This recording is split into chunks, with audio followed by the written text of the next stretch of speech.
Hello and welcome to Cali Legends Media. I want to begin by thanking everybody who subscribed to my channel. Thank you very much for the support and for getting on those comment sections and also for hitting that like button. Okay, so today I'm going to tell a little story about high power fitness. Not really though. It's about a situation I fell into with his barrio, right? So one day I go with one of my homeboys, right? Supposed homeboys. And we're going down to Scarnala's house and we're taking buses to get over there. I'm not paying attention how we're going to get there or anything. He knows the way. I'm with him, right? So we get off the bus and we're walking. And car cruises by, right? And throws up EMF.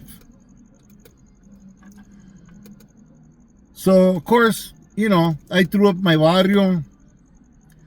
And, you know, they said where they were from. I said where they were from. As far as I knew, we didn't have no beef, right? As far as I knew. I had told my homeboy, look, if they stop, because the light's going to turn green, and if they stop after the light turns green, it's because they're going to jump off. You get the passenger side, I'll get the driver's side.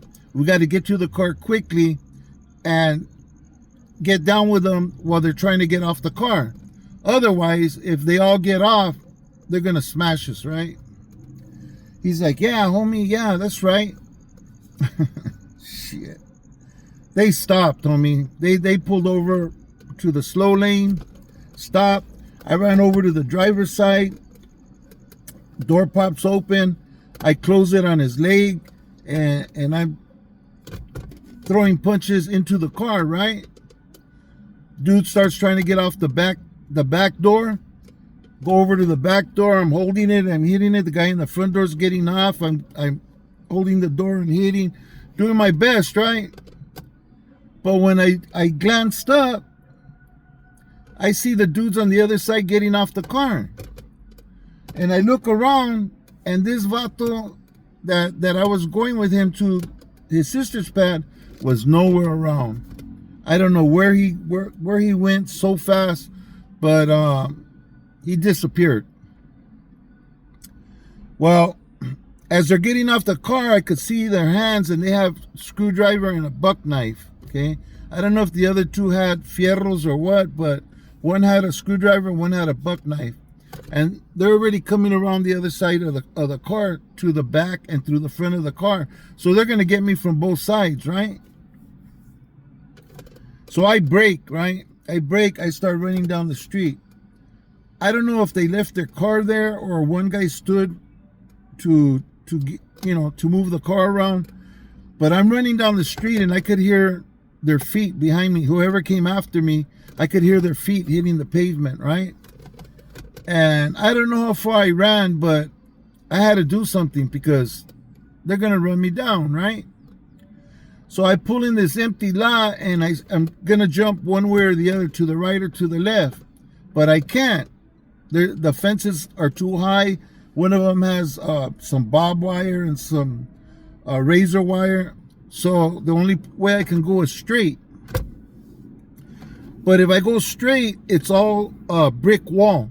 And it's too high for me. I cannot get over this brick wall in my own power, with my own power, right? I can't jump that high. There's nothing for me to grab.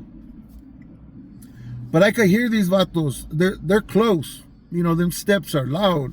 And I'm running as fast as I can. I don't know how I did it, but I ran up that wall far enough to be able to grab onto the edge of the wall, and the other hand onto the chain link fence. And I pull myself up and using my arms alone, pull myself up the fence, right? And they come running, they hit the wall. And they're jumping, trying to get up the same way I did, but they can't make it. You know, I don't know why.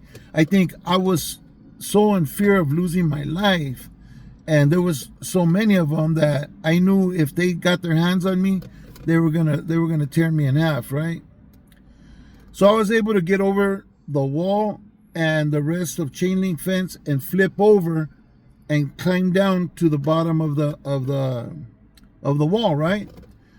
I end up in this lot with a bunch of white trucks parked and vans and white cars, right? I don't know if it was some type of phone service or whatever they did. That was their vehicles, right? And I take off running to get to the other side of the lot, and finally I heard somebody drop, and I looked back, and the dude was getting up off the floor. He had made it over the wall, right? So as I'm getting towards the fence on the other side of the lot, I see the car coming up the street, right? Comes up the street and he sees me. So I turn back into the lot and I'm taking off, and I end up climbing underneath one of the vehicles. When I got out of his line of sight, I crawled into underneath the vehicle, and I'm being real quiet. I'm being as quiet as I can, but I'm breathing really hard. But I'm trying to like calm my breathing, trying to stop breathing. But I could see the feet running around. Now there's 3 of them in the lot with me, and they're running around looking for me, right? So I slide out from underneath the van or the truck, whatever type of vehicle it was, and I went to the back wheel, and I made myself small so that if they look underneath trying to see me where I'm at, they're not going to see me, right? So after a while, I could hear them running around. After a while, it got real quiet, right? I'm like, cool. I'm gonna try to get away, right? And as soon as I lay down on the floor, like doing a push-up, and I look, I could see them still walking around, but they're being quiet, right? They're being quiet, hoping that I come out. I got behind the wheel and I kicked it longer. And finally, I look down, I don't see no footsteps, but I still like crept, looking around the corners of the truck, checking it real good, listening real good, seeing if anybody was there with me, right? Look for the car, couldn't see the car. I said, all right, cool. I crept out, stood near the fence behind the car that was parked up against the fence, listened, look up and down the street. There was no car, didn't hear nothing. So I hit the gate. I start climbing the gate, and I flipped over the gate, took off. Well, as I'm running down the street, the car turns a corner and catches me, like maybe like a quarter of a block from the corner, and stops and opens the door, and I start taking off running up the street. But there's a sheriff, well, not a sheriff, whatever police work there, right? We're coming down the street, and these cats seen them and try to make a left turn to take off down that block, but the huras were on them and pulled them over, right? I just kept walking, hit the corner, made a left, and I boned out. The huras had them tied up over there doing their thing with them, right? When I hit that next corner, a hura pulled me over and asked me what was I doing. I told him I was jogging. What do you mean you were jogging? Where were you jogging at? Inside that parking lot? I says, no, what parking lot? I was just jogging. We came and visited my friend's sister, and I told him that I had to get my jog in before the night came. So there I go. I told him, am I good? Can I leave or what? Yeah, get out of here. I don't want to see you here. So I took off jogging, right? I jogged my ass all the way to the bus stop. Got on the bus, took off. So when I got back to the neighborhood, which took me a long time because I didn't know where in the hell I was, I called the homies, let them know, hey, this happened, and this fool, he boned out, man. He left me here. This was a while back. And they were like, you know what, F that dude, this and that and the other. And I told him next time I see him, I'm going to get those nalgas, right? So the very next day, I go to his house, knocking on his door, going to his window, knocking on his window, trying to call him. I don't get an answer, so I take off. And I go to a liquor store down the block from his house. And sure enough, man, there he comes walking up the block. And I had put some steel toes on, special for this occasion, right? And I ran into him. I acted friendly with him at first. I'm like, hey, fool, what happened, dog? You know, where'd you go? What are you talking about? I says, you know what I'm talking about? When that pedo happened, where did you go? Where'd you disappear to? You left me hanging. Nah, homie, I thought you said we were going to run and this and that. And I just took flight on him. Pink. I didn't tell him that he was out of the neighborhood because he still had an issue coming from my homeboys. You know what I mean? What I did was just for what he did to me in the strength. He left me hanging. You know you don't leave anybody behind. A friend, a relative, anybody that you're with. If something happens, you don't leave them behind for the wolves, you know? Anyways, that was the last we seen of this clown, you know? And the vato, he dressed all cholongo, you know? I dressed more casual. I was like the hush puppy guy, the corduroys, that kind of bomber jacket, you know? This vato was, you know, khakis with fucking French toes and, you know, suspenders and a t-shirt and, you know, but he was a big weenie, right? Left me hanging. So that's a little story I wanted to share. And for those of you who are still active, still in the street, could happen to you or anybody at any time. You know, when you think everything's cool, I didn't know we had a beef with these guys. I don't even think we did. I think it was just sport for them. You know, they seen us and they're like, you know, we throw up the barrio. They're like, oh, F these vatos. So they're not gonna bang in our barrio or something. Whatever the attitude was. But I could have lost my life, or one of them could have lost their lives. You know, and for what? We never seen each other. We never met each other in our lives. But that's the kind of stuff that happens when you get mixed up in that type of lifestyle, you know? That's why I say it's more beneficial, more profitable to everybody if you just live a righteous life, man. Get a job and do you and your family, man, you know?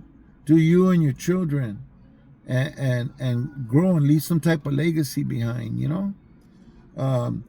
I squandered my legacy, you know. I could have done a lot of things, but I got caught up in the lifestyle. I spent too much years in jail, and then in prison, and in homes and drug treatment programs and all that crazy nonsense for nothing. I profited nothing. So just a word of advice, man, to those of you who are active, man. Think about it. Just keep it somewhere tucked in your file, in your mind, man, that maybe there's a better way to live your life, you know? And there's a lot of things to enjoy out here, man, but you won't enjoy none of it if you're locked up behind bars, man. You'll be told what to do, when to eat, when to go to bed, everything that a man should be able to decide for himself. And for those of you who live that life and have pulled out and have gotten themselves together and are doing the family thing, congratulations to you. You know, it's a victory every time somebody makes a change for the better that affects their families and themselves in a positive way, and that goes for their health also. Thank you for watching. God bless you. Stay safe, people, and let's make the right decision when it's time to make those decisions. Yeah, so thank you for subscribing. Thank you for watching the video. Don't forget to hit that like button. Things are really slow right now on YouTube. The channel's really suffering as far as views go. So I appreciate it if you could hit that like button and keep us afloat. And most of all, thank you for watching, and I hope that somehow these videos somehow benefit somebody, you know. I hear you guys, the ones that leave comments that appreciate it and have benefited, you know, from just certain things that are said. You know, that's what it's all about, man, is to try to change the course that some of us are on, because a lot of times we don't make the best decisions. We end up locked away and wanting nothing more than to be out here with our girl, driving our cars, eating good food, and just being free, you know? Anyways, thank you for watching, and I hope to see you on the next video. Thank you very much.